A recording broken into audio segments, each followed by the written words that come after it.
Hello everyone, the bearded burbler from down there. And when I say down there, I'm really down there at the moment. I'm sure this place needs no introduction to anyone. You can't miss that particular building. Let's go and have a look at what we can find in this wonderful place. As you go in, the first thing you notice are some rather extensive collections of things dating back to the convict era, like these.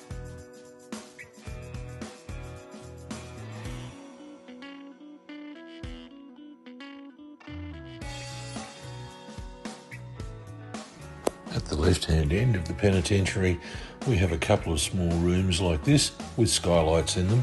These were for storage. Then when you move into the most recognisable building, the penitentiary itself, this is what's left looking from the inside. This is where the prisoners were actually housed, and it had been modified a few times over the history of Port Arthur.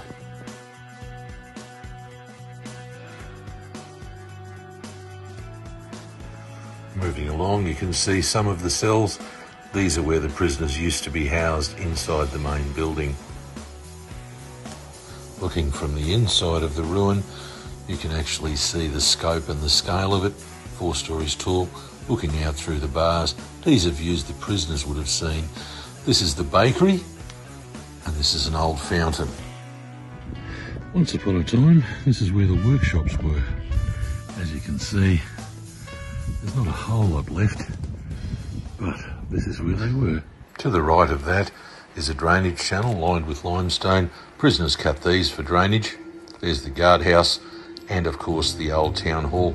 And to the right of that, what they called the separate prison. This was a place of complete silence. No one was allowed to speak in there. Even the warders had to communicate with hand signals. As you can see from the cells, they were pretty isolated. A gallery on either side lined with cells, right down to exercise yards that were individually tailored. No one was allowed to speak in them. And then there was the little chapel.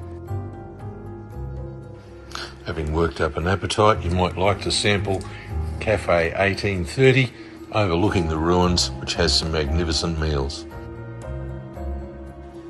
And so ends part 1 of Port Arthur.